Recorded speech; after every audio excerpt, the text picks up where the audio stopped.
This isn't just a podcast, it's a movement. The Middle Ground Mike is fighting for truth and unity. Subscribe now or support us today. Links are in the notes. Stand with us. All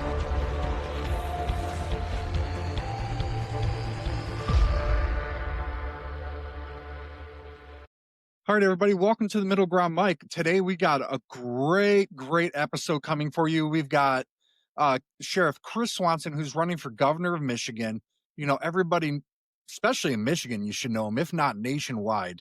You know, he really embodies what we value here, balance and a real thought process. He's led Flint through a lot of situations, the protests, the water crisis. Now he's, protect, serve, unify. That's his mantra going into this race. And here's why it matters. Our state's at a crossroads. People are burnt out on outrage politics. They are burnt out. And, Chris is a breath of fresh air and definitely should be, to me, with how he's going, that this is what we need in our state. Chris, I appreciate you coming on the show. Introduce yourself a little bit. Tell the viewers who you are. Appreciate it, brother. And as I said off camera, thank you for using your time and talent to message. And you're a message bearer to people that I may never cross paths with, but today they're going to know who I am. So I just appreciate it.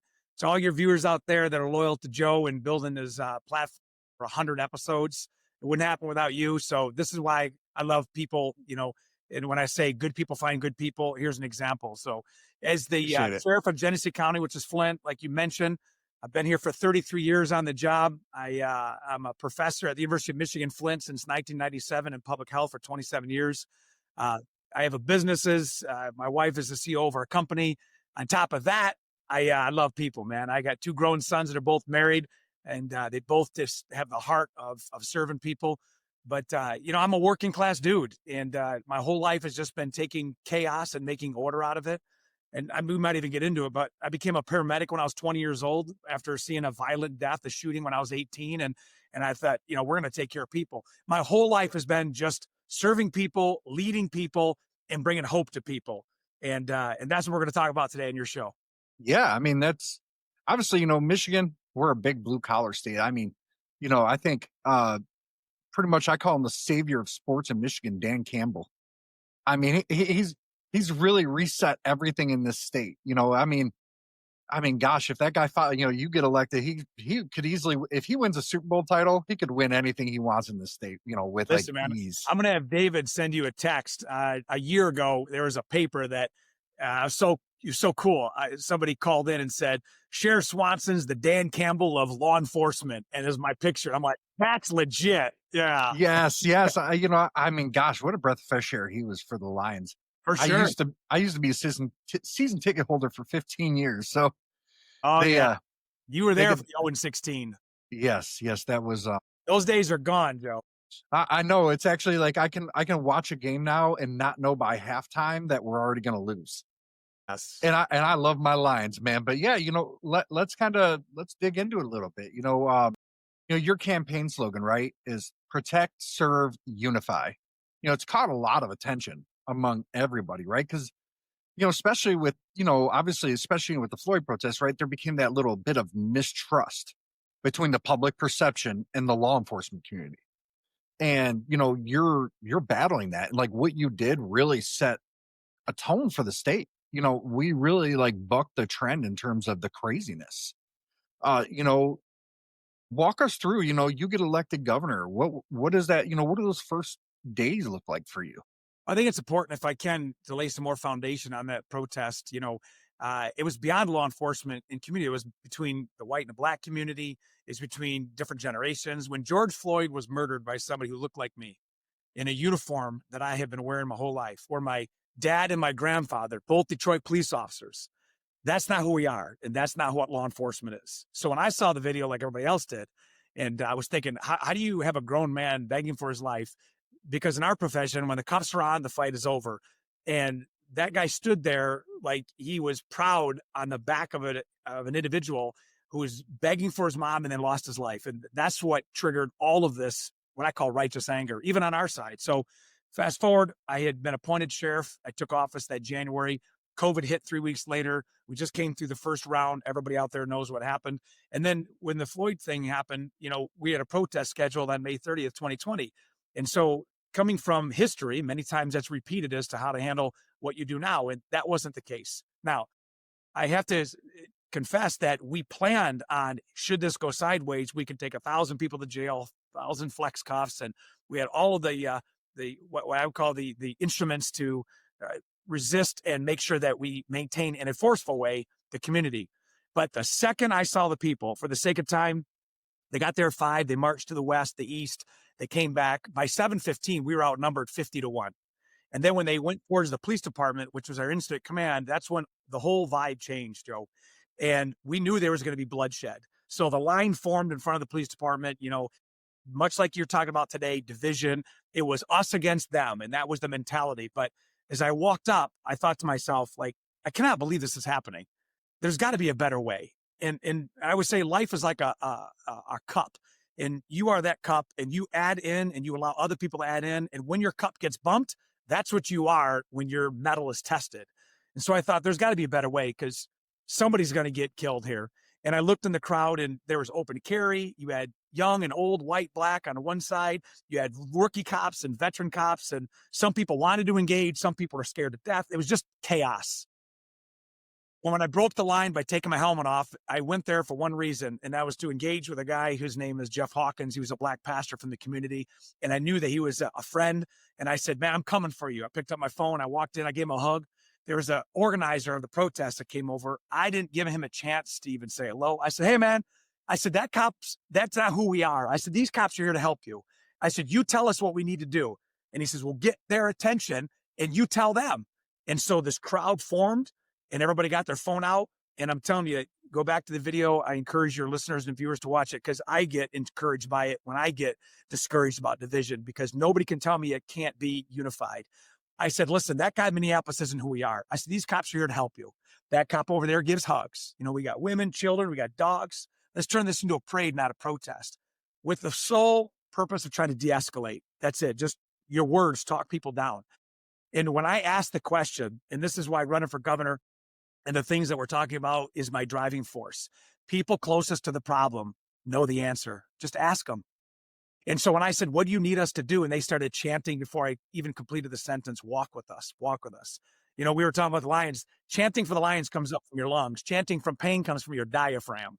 And this pain, and they started chanting. 3 seconds, I take a step back, I'm doing a calculation. It's all sympathetic response. I'm like, let's walk. And I said, boom, let's walk. I said, we'll walk all night. And instantly hate turned to hope. And we started walking back. I didn't realize the crowd continued to grow. By the time I got back to the Target parking lot, the parking lot was full of people who were watching it live. And then when I spoke on that light pole and I made a declaration that I can't do everything, I can't bring George Floyd back from the dead, I can't fix everything this night, but I'm going to do my part.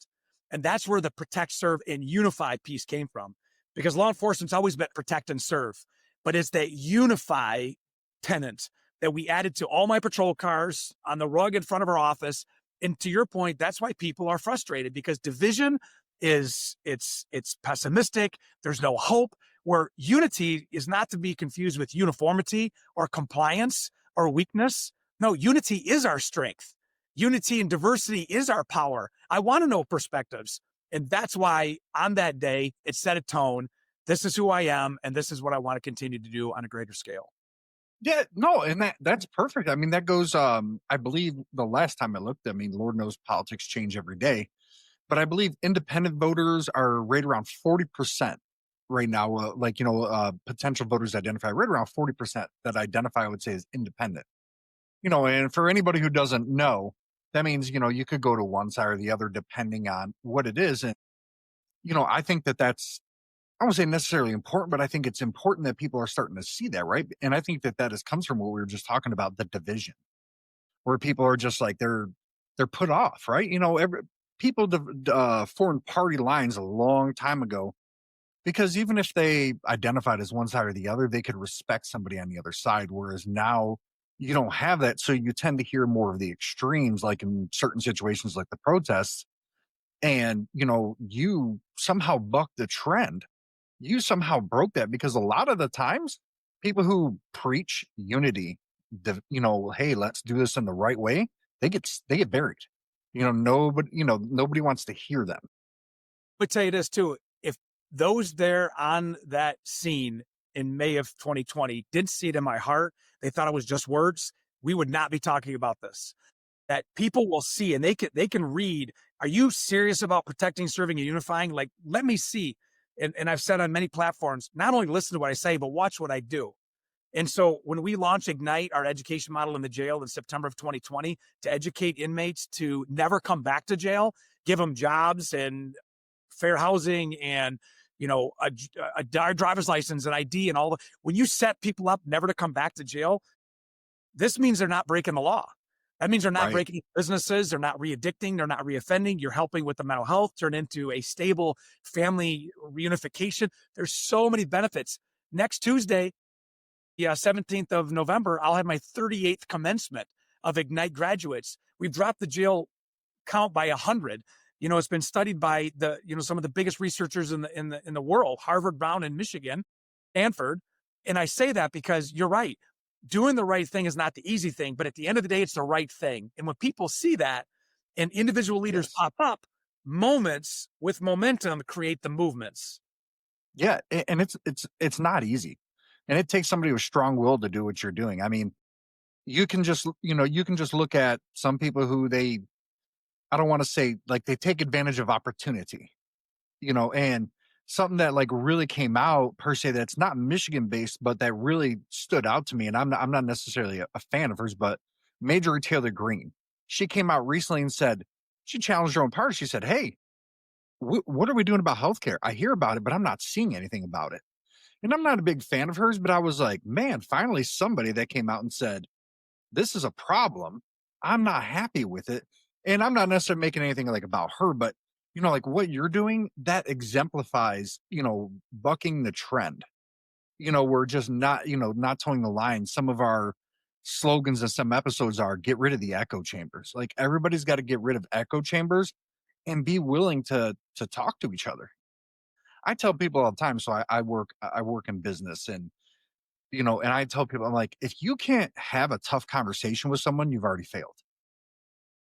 And that's, like I tell people, like on a personal level, I'd rather have somebody that's willing to sit there, look me in the face and say, bleep you, but let's figure this out.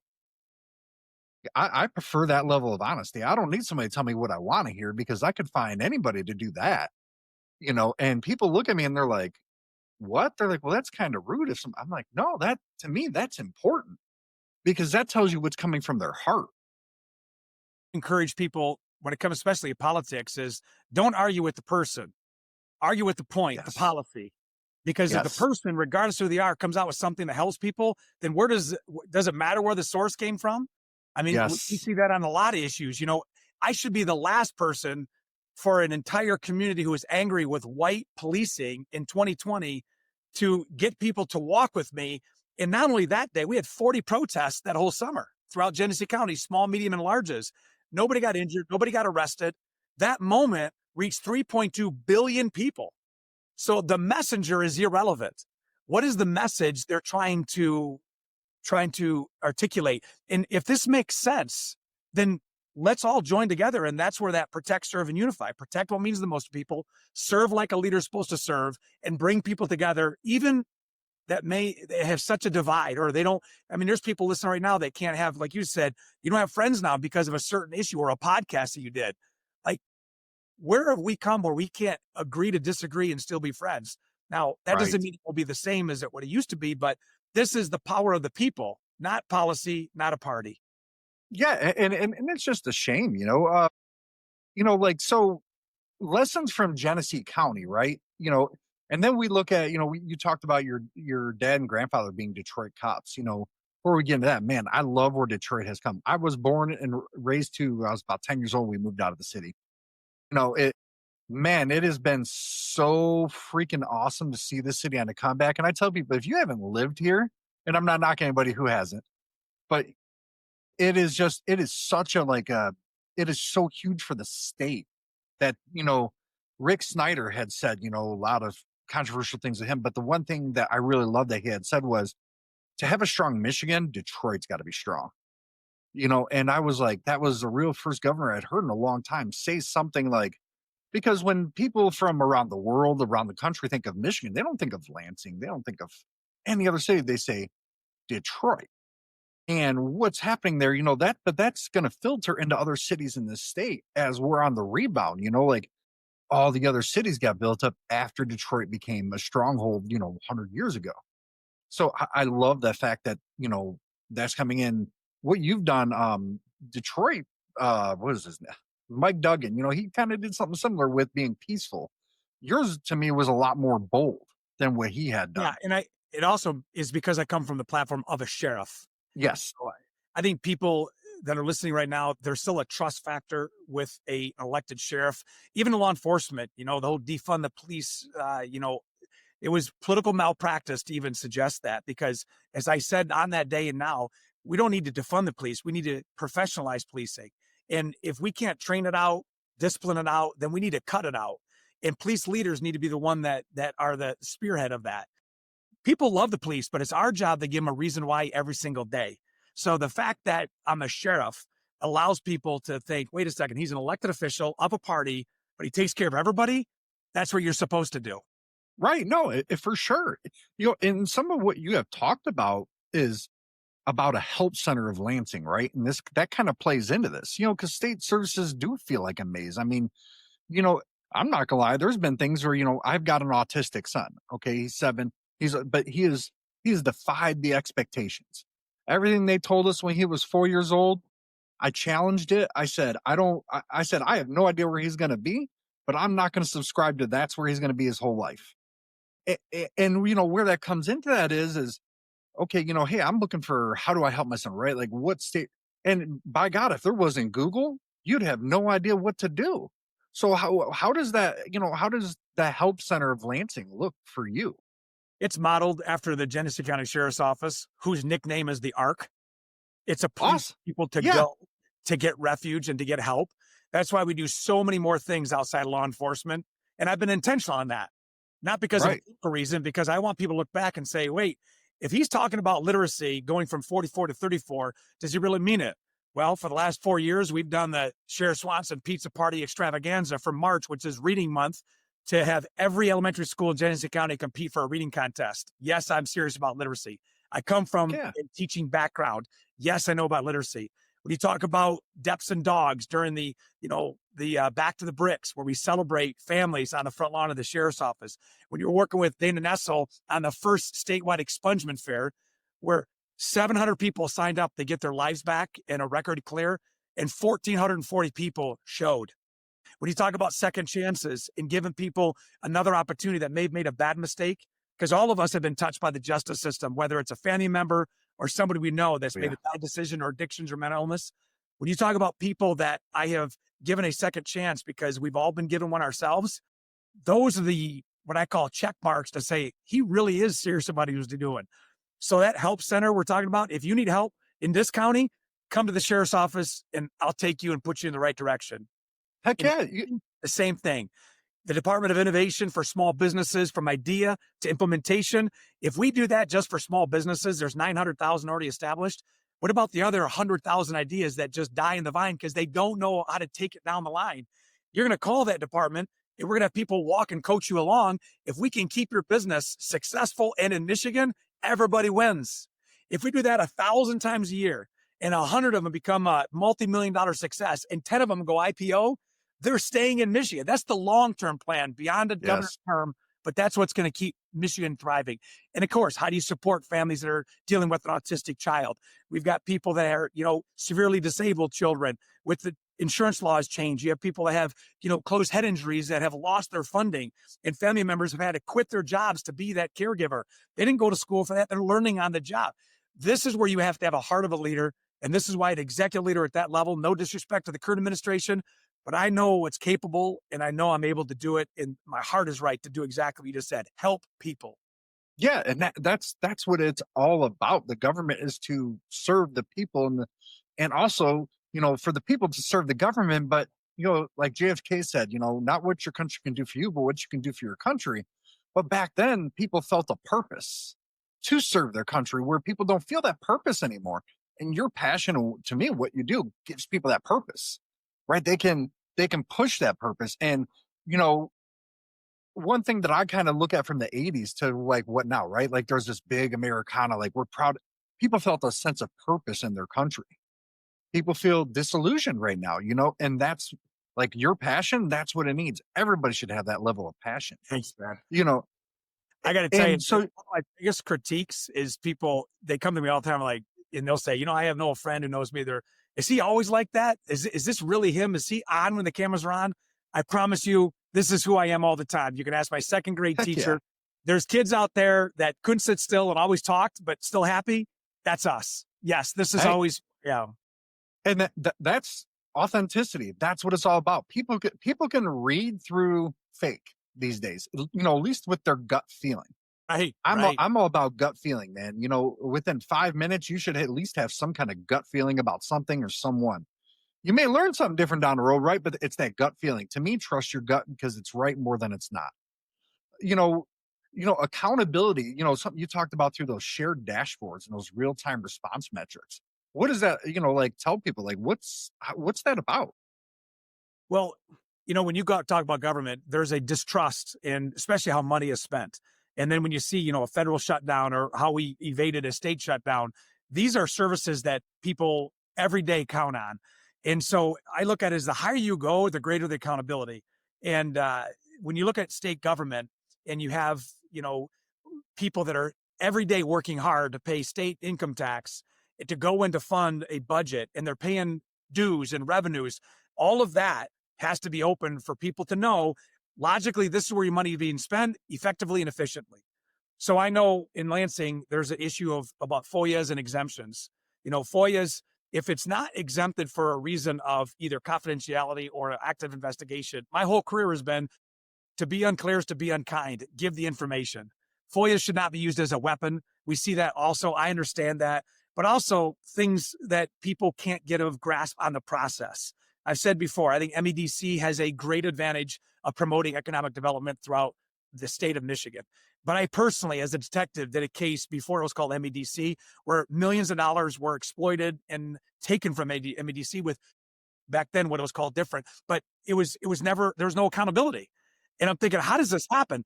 If this is the biggest engine that drives economy and you have active investigations through the Attorney General's office against people who are given money, that's the people's money, or you have people that were given money but didn't follow through with what they said they were going to do, that's the people's money, give it back. And let's have an accountability. And not only that, a system in place, because you don't want to take away from the businesses and ideas that are really legitimate and that can do a great job. It's all about business and it's about relationships and doing it the right way. That's where the transparency comes in. And you need somebody at the top saying, we're going to make sure that everybody has the answers. If we don't know now, we're going to get them to you, or we're going to give you a reason why we can't tell you. Heck yeah, no, and that's the MADC, that's been a lot of talk about recently, right? Like, they were a lot of that funding was wanting to be it's been in jeopardy, right? And I'm all for that, right? Because sometimes certain things need that boost to get going. Where I kind of agree with a lot of people is, okay, you got X corporation that just turned out $5 billion in profit last year. No problem if we think, hey, X amount of tax credits will help them build that factory. But where I think, to me, a lot of voters question is, well, sometimes when something doesn't work out, it feels like their $100 million got swiped from them. Right. And let me add to it too. Tax credits that are for the advancement of the industry, where the local, county, state are all in line without taking away from state healthcare and education. You don't want to take from the people to fund corporations. There's a way to do that both. And at the same time, now you have what I call a ecosystem where there's stability. We talked off camera about, my business background. I bought my pony at 9 years old named Molly Cash because I sold gum and golf balls and collected pop bottles and beer bottles. And I had it for 18 years. I've always been business hustle. My wife and I have businesses. That's the state's job is, to run this on the judicial side for the protection of people's rights, the legislative side on passing laws, but a governor is the executive administrator of the state to enforce laws, maintain order. And so a governor that's able to have a mind and a background of business to make sure that those processes are in place, that's how you have stability. Otherwise, you're competing with 49 other states, or you're coming up with a great idea where this group wasn't included at the origination of the idea. They weren't at the table. You didn't get their perspectives. And now you're fighting from within and nobody wins. You lose big projects. And when you're trying to increase the economy of a state, then that's more than just big businesses. It's supporting the businesses that are here, the Department of Innovation. It's reducing costs, looking at revenue sharing, looking at the things that local municipalities need to thrive. All those are on the table to say what makes the most sense. Let's take a quick break. The Middle Ground Mike isn't just another podcast. It's a movement for unity, for truth, for a future beyond the left and the right. But movements don't grow without people willing to stand up. Subscribe now on Buzzsprout. Fuel this mission directly on PayPal. Every subscription keeps the fire burning. The links are in the show notes. Be more than a listener. Be part of the Middle Ground.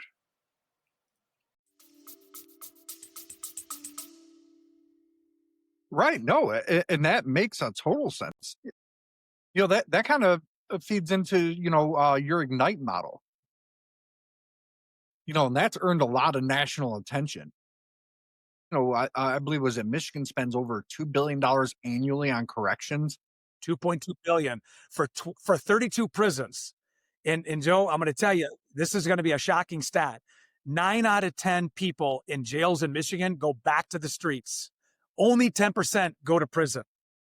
And so all of this county jails in the state of Michigan, not every county has a jail, but 80 of them, all of those inmates that are there, only 1 out of 10 is going to prison. 9 out of 10 are going back to your neighborhoods. So how would you want the sheriffs to return your people to your neighborhoods? I can tell you, Ignite has been that answer. And I'd love to share the concept because when I say this one word, people are going to know that's different. And that's what makes it so successful. You ready for this? Cool. Since 1836, Genesee County has done the same thing. And so when I saw this going on to the third generation of people coming into jail, knowing that in the Engler administration, they obliterated mental health hospitals, jails became mental health institutions. There's not a sheriff in the state that will argue with that. When you have people coming into the jail, 9 out of 10 of them are addicted or co-addicted. 6 out of 10 have a diagnosed or undiagnosed mental illness. And half of them cannot read a menu.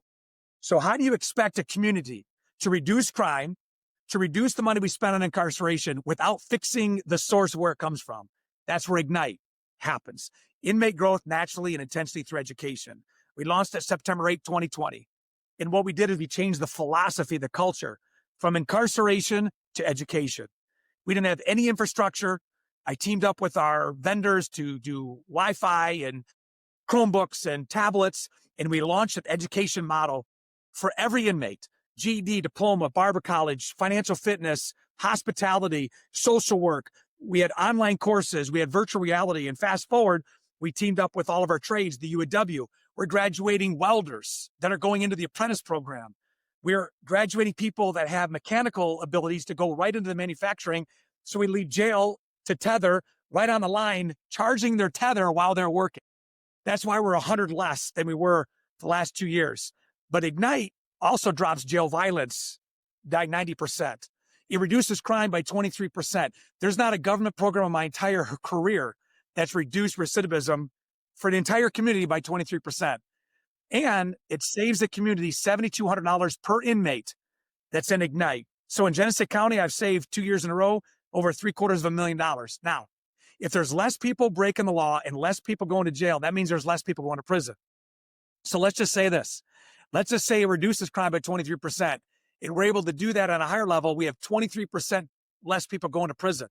23% less of 2.2 billion is in the 900 million mark, where we can replace that by building mental health locations, crisis intervention centers. You can reinvest that into industry. Ignite is the answer that everybody's been looking for of how to do it. And how do we educate people different than how we did in the past? Dopamine. We celebrate. I don't write letters to judges. I don't advocate for their cases because there's victims attached.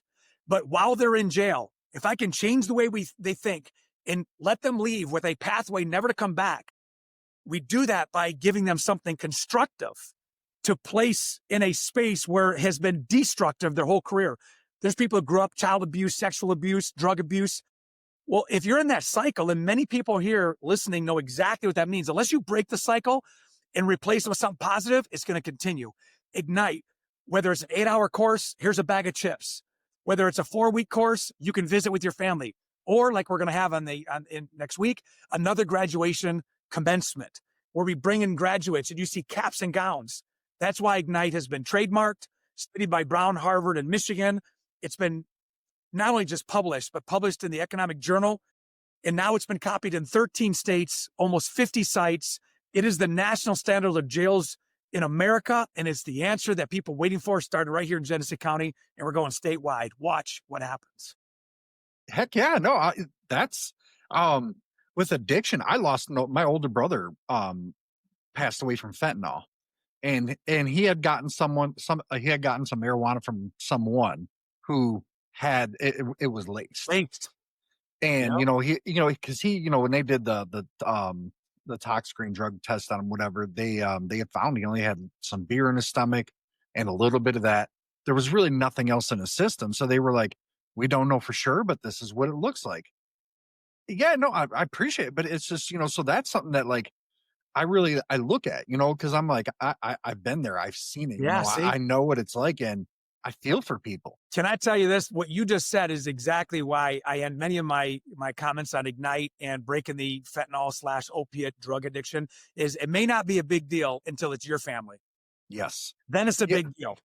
Yeah, it's one of those things where, once you're in that position, you just, obviously you see a little bit more, but like the average person may not, and if you're somebody that hasn't been with it and then you all of a sudden have to deal with it, it's I won't say sobering, but you're kind of going, hey, how do I process this? Right. How do you process it? It's hard for anybody to, and mental health, like I've said a lot of times, I don't necessarily have the solution to gun violence. Right. But what I say is a lot of the times, like Oxford, it's mental health.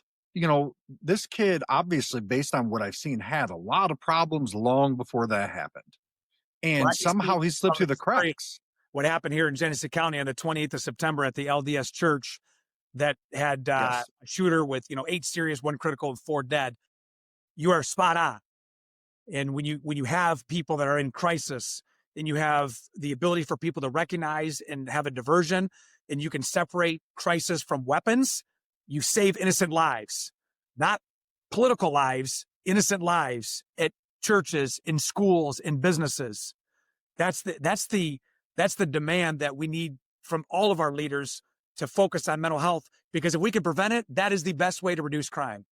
Yeah, no, it is. And gosh, mental health to me is like almost like it's like you got healthcare, violence, mental health. It's all like they're almost all interlinked and on the same level. Because if you address the mental health crisis, you take care of the rest almost. Tell you, I try to destigmatize mental illness like being physically sick. We have no problem telling people, I just don't feel well. I have a sinus infection. We go get, an antibiotic, or we go and rest until the flu passes. But when it comes to this being ill, there's still a stigma and there's limited resources, and it doesn't get better. It just doesn't go away on its own many times. And so that's why I see the aftermath. I see the end result of mental illness or addiction. And what comes first?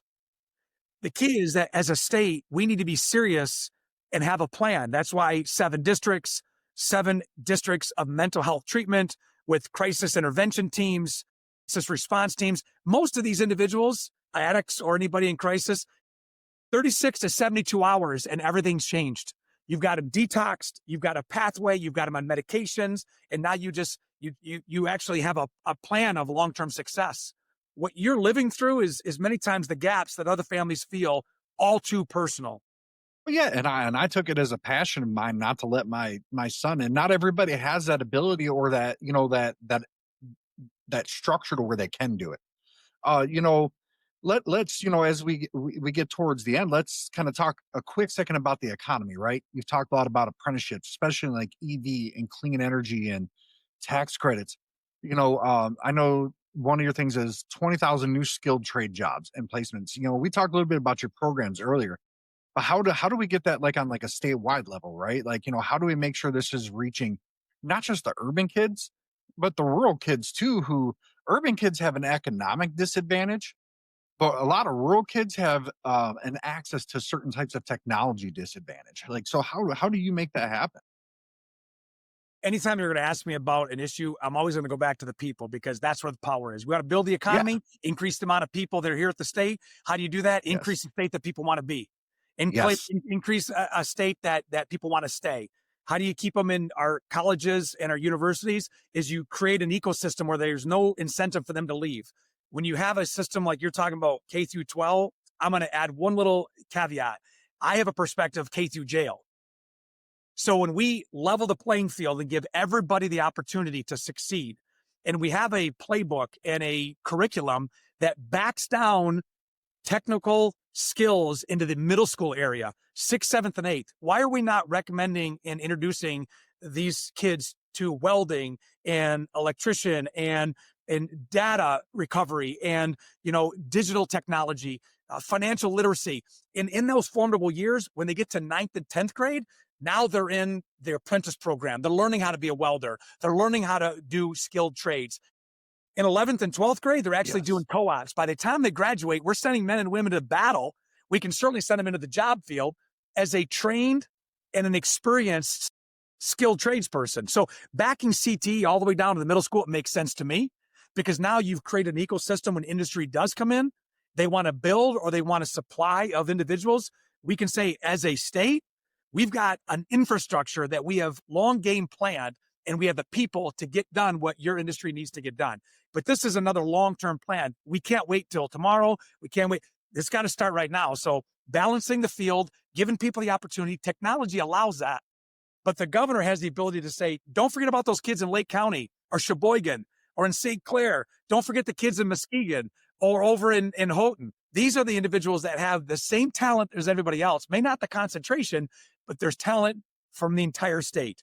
That's how you solve. That's how you create an ecosystem of economy by increasing the goods and services from 555 billion, 1 or 2%. And if that's the case, now you're less tax on the individuals that are paying state income tax. You can reduce revenues. If we can save everybody a couple, $200-300 a month by doing that, I'm going to make your life better because we don't need to pay as much. Right. No, that's perfect. A lot of talked about human trafficking in Michigan, right? We're, I believe, a top 10 state in human trafficking. And from, I guess, an ignorance point of view, right? I would assume that's because we're a border state with another country, and that kind of opens up a lot of holes. You've talked about that a little bit before in some of your stuff. Like, how do we address that? From your perspective. Well, I would encourage everybody to go and Google search Ghost. It's now the Global Human Oppression Strike Team. It started in May of 2018 as the Genesee Human Oppression Strike Team. Ghost was because of some international experience that I had undercover working in Mexico and in Haiti. We brought it back here when I was the undersheriff, and I said, we are done responding to crisis by a 911 call. We're going to be proactive. So Ghost is a proactive team that puts ads out. At the time we did it in 2018, it was web-based. Now it's app-based. And we find sex traffickers and predators and pedophiles. And we, as law enforcement, create a system where they come to us to have sex with a 13, 14, or 15-year-old. And we have people that are vulnerable beyond that. Human trafficking, I want to make it clear to everybody listening, is the movement of people for sex or labor. That was what it is, for money. And it is real wherever you're listening.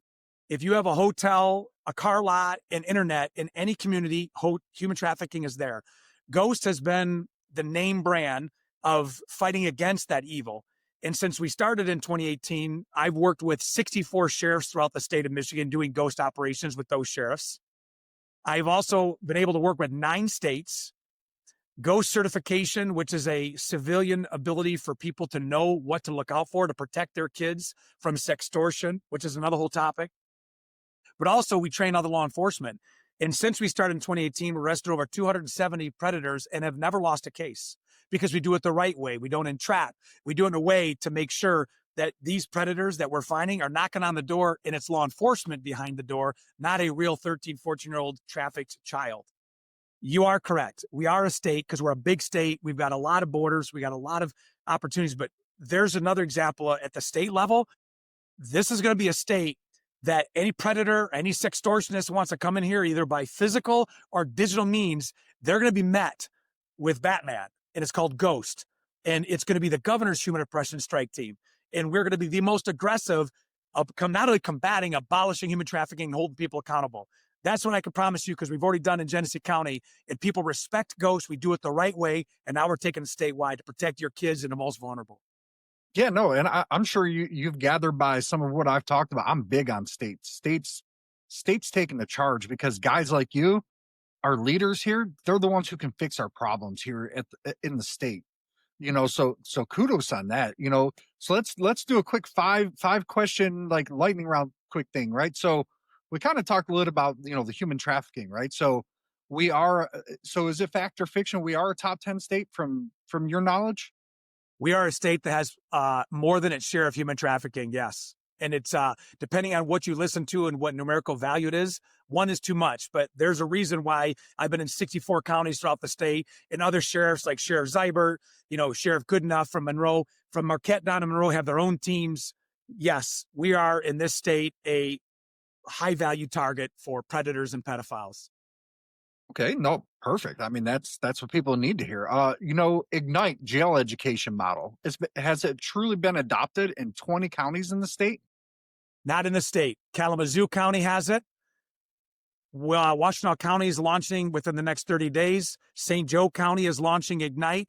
But there are states throughout the nation that have been with Ignite, from the first one being Mecklenburg County, North Carolina. You have Hennepin County in Minnesota, which was Minnesota, and right there, Minneapolis. You've got Collin County, Texas, just north Dallas-Fort Worth. You've got North Dakota, New York, Pennsylvania, Ohio. These are sites, Republican and Democratic sheriffs, white, black sheriffs, male, female. Ignite is the answer. It's adopted by the National Sheriff Association. They have a whole board. I'm not even on the board. Ignite has taken flight. It is the answer. Okay. Before law enforcement, you trained as a fitness instructor and motivational speaker. Well, I don't live in a van down by the river, I can promise you that. But I am by nature a motivator, but I would like to think of myself more of an inspiration to people. I breathe life back into folks. I can't, motivation's continuing to push somebody. I want to breathe life into people, where today they woke up hopeless, tonight they go into bed with hope. And so I think part of that mind, body, and spirit, I'm a 5-time Ironman finisher. I train all the time. I want to set the example. I choose to be positive. I mean, I've been in Flint law enforcement for 33 years. I've seen a lot of death and violence. I've done a lot of difficult work. I've told moms that their sons are gone and dads that their wives are gone. I feel that anytime anybody in public service knows, where you police, fire, EMS, or in ER medicine, when you're doing those things, it takes a chunk of flesh out of you. I could easily be miserable and pessimistic. I choose to be this way because I think that becomes a force multiplier, and others can get hope from that. That's what I am. Hey, no, perfect. You once dressed up as Santa to deliver toys to kids during the holidays in Flint. Now, this is a rumor, and nobody's told us. This is speculation. Did you really, truly grow a beard? No, the Santa thing is not accurate. And okay. I've never had a beard. I've had a shadow, but never a beard. My beard wouldn't look good on me. But yes, I want you to know that the second Saturday of December, in this case, it's December 13th, this will be our 6th holiday spectacular, an aftermath of the George Floyd, where we go into the communities all over Genesee County, and I take donations, but we make boxes of consumable goods, $200 to $300 worth, and we go to different places. Adam told you about this before. And these folks either have needs, or maybe they just are special people. They lost somebody. And we bring law enforcement communities together in other communities. We say, hey, you're just being loved on today. You go give to someone else. It's a mad success. We've got so many partners. It's now in multiple states throughout the country. And the second Saturday of December, just this year, became National Unity Day. And we coined it here from Genesee County. It's just a day for you to go be kind to somebody, a random act of kindness, and watch what happens here, Joe. One good act goes into another, and it will neutralize those bad acts. I'm believing it. Hey, you know what? That's something that we want to participate here on this show. So, right. I'm definitely going to email your people over. We want to get involved in that as well. You should come. Yeah, no, most definitely. I know time's winding down, so I really appreciate you coming on. Chris, that has been, the Protect, Serve, and Unify. I mean, I can't stress to people enough, and especially to you, keep doing that. I tell people all the time, like I even told Adam, keep that stuff up because it's what we need. To me, it's what the leaders of over the history of our country would to me would want. Especially the ones that, aren't around. I love or hate Ronald Reagan. That man won 49 of 50 states in his second term for a reason. Because people believed in a message. Hindsight's always 2020, but at that time people believed in a message, right? And that's your message, I think, can really catch on fire with anything with unity. This show, and especially me as a person, are all about because I have taken so much flack before from being about unity, and I'm like, No, okay, you're no not problem, alone. You're not alone. so no, but everybody, I really appreciate. Check out Chris Swanson for governor. Chris, what's your website again so everybody can find it? Swanson from Michigan. Yeah, everybody check it out. And all the links are going to be in our episodes, and sign up for our newsletter. We usually send out one a week. Sometimes if there's a crazy issue, we send out a special edition because remember here, we're not left. We're not right. We're forward only. I'm Joe, and this is the Middle Ground Mike. See everybody next time.